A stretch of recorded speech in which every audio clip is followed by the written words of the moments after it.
Hey guys, are we in some sort of purgatory? I call it the drama matrix. Is this simulation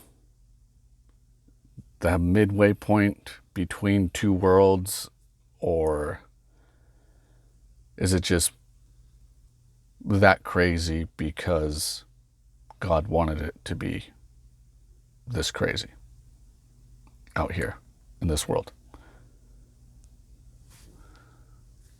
Or is this someplace where the devil has his fun, meddling with all the people and causing such great drama and, kind of like laughing at the kid that trips, falls on his face, and you can be funny sometimes, especially if they're not really hurt. You kind of can be funny. Is this what this place is? The devil just laughing at us, throwing us a few donuts, and then when we trip on our way to get the donut, it's a good chuckle. I'm thinking, what other explanation do we have? We're obviously seeing things that a lot of people don't see. World events, we're seeing through the veil. There's some veil lifting, and we're seeing these events. And we can see the difference between 20 years ago and today. We can see the difference between 10 years ago and today. Why are we seeing this, and what is it meaning? Why can we see it? Raising our vibration, fifth dimension stuff, raising the veil, purgatory. We're able to see the purgatory we are in. We're now able to see the devil's game. Other people can't see it. Maybe they're just slowly getting to where we are. Takes time. Or is it they're just a bunch of NPCs out there, non-player characters, there to play a role and to act a certain way and to try to convince the rest of the real people to make bad decisions or to go their NPC direction, to manipulate us, to keep us in lockdown, to keep us in fear, to keep us from achieving our goals and our dreams, to slow us down. I don't know. Maybe you're seeing a different world and a different life.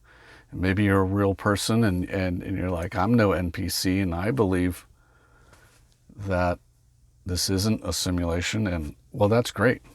That's fantastic. I was there once too. I mean, I didn't just walk around this place thinking this place is a simulation my whole life. It just kind of slowly built up. And then one day it was like the page had been turned in the book and it was a whole different story.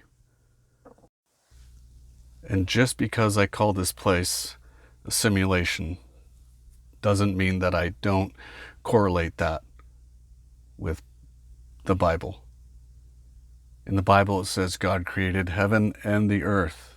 So that being created here, for all intents and purposes, I'll call the simulation or the matrix. A world created where we are residing and having an experience. This experience, though, here is filled with oddities and extreme amounts of drama, stress, and pressure. We don't really want that stress and pressure, but this world and whatever's controlling it is really skilled at creating that stress and pressure. It's just been a very strange existence here, and it seems to be getting weirder and weirder. And just when you think it can't get darker or weirder, it does. Bizarre. I'm watching the snippets of the Olympic intro to the Olympics. And it's like, wow, like, I don't know if anyone's seen this, but I'm just everywhere right now. It's everywhere, all over TikTok, all over everywhere. It's just the weird Last Supper visual. It looks like the Last Supper. I don't know. I think the Olympics, the creators of it, are saying that's not what it is, but why would they even say anything? Why would they even chime in? It's just what I heard. The thing is, though, it looks like the Last Supper, but it's not even done in a tasteful way. It's done in a very fetish way, and it's kind of disturbing to watch and see it placed out like that, because we're talking about the Olympics. You know, the Olympics, an athletic event where people compete for medals, and here we have this weird artistic fetish style Last Supper, which doesn't pay homage to the Olympics. It doesn't pay homage to the Last Supper. It's just some sort of flamboyant art, which I'll give them that. I'll say it's art. Okay, we're being artistic. I'm an artist. I know and appreciate and enjoy art.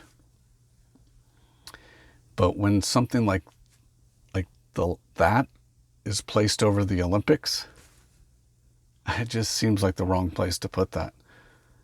Because it didn't symbolize anything with the Olympics and the Last Supper thing. You can't deny that. You can't deny its resemblance of the Last Supper. So it's really rude. And it really didn't symbolize what the Olympics are. So what is that? Just more drama placed in our laps to get people to argue for arguing's sake? It's like, hey, throw some donuts out there, watch the kid trip, and then we can all laugh at it. The devil's probably like, look at that. We got a good argument from these people. Look at them complain to each other who's wrong and who's right. Hilarious. I don't know. I think we really need to take a step back and really see where we are putting our energy, and what we're accepting in our lives. I don't even want to watch the Olympics now. I know I've heard of several people that I know close to me that have said, nah, I'm not watching it. Not because of that, but they're just not watching. It doesn't attract. It's not attractive to them anymore. Doesn't resonate with them in this day and age. I agree. I mean, the Olympics,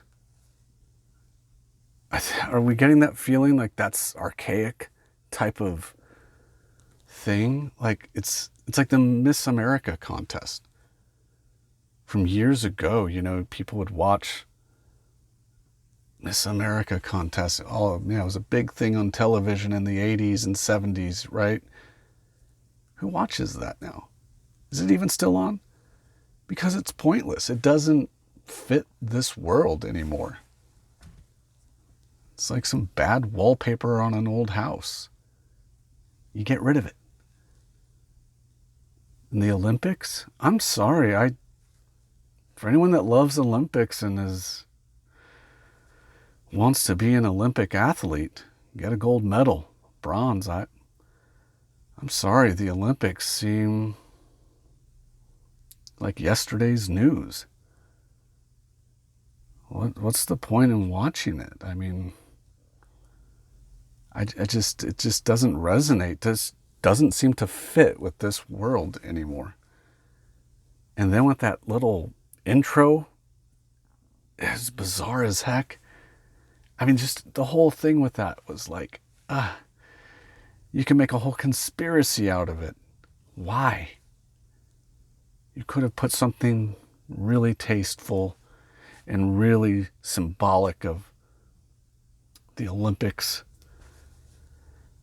But it had to be over a top art. Who knows? To me, that just symbolizes the Matrix. It's like, of course, divide and conquer. Have people argue. Have people pick sides. Have people judge each other and choose who's right, who's wrong, who's more intellectual. And what a bore. What a snooze fest. This whole Matrix is becoming a snooze fest. I'm about over it. Nothing is super surprising anymore. It seems quite obvious that's what they would do. And I think a lot of us that have really been around for a while with this simulation theory, and I think we're about done with it. Because it's not surprising anymore. How do you break free? Maybe we never break free. I hope to God we're not constantly reincarnated. Because if I have to do this over again, oh boy, what a mess. I don't want to do this over again. I'd like to believe that being able to see this circus going on around us, that means that we are rising above it. If you can see it, you are rising above it. You're already out of it. You already have said, I'm not coming back to this place. You are already moving on. And if you're at the beginnings of it and you're seeing synchronicities and numbers, you're seeing the numerology, right? A lot of these events have numerology attached to them. You're already waking up. You're on the wake up time, which to me is saying you are already out of the matrix. You're getting out. You're not coming back and repeating into this place. And if this place is some sort of purgatory and the devil has his fun here, you're already rising out of it. You are already on the outs of the purgatory. And that's the great thing. You should feel grateful and say, wow, I'm snapping out of it. Maybe you don't believe what I believe. I believe things that could be maybe too extreme, but you are waking up and you're coming out. You're on the way out. We're all together and snapping out of this place. You don't have to reincarnate. You can move on. And another good thing about all of this is if you can see through this matrix, and now you see, like Neo, the ones and zeros, it's everywhere. You can see it. You get like, this is all a big fake. Well, you're here. You get to have no fear. You're waking up. You don't have to have fear of this world. You don't have to have fear of reaching your dreams, going for your dreams. You don't have to have fear of changing careers. You don't need to have fear over anything. You don't have to hold yourself back.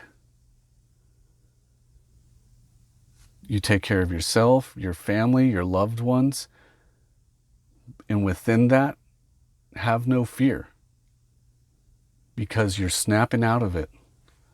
And this place cannot shackle you any longer. You don't have the shackles on anymore. You're free.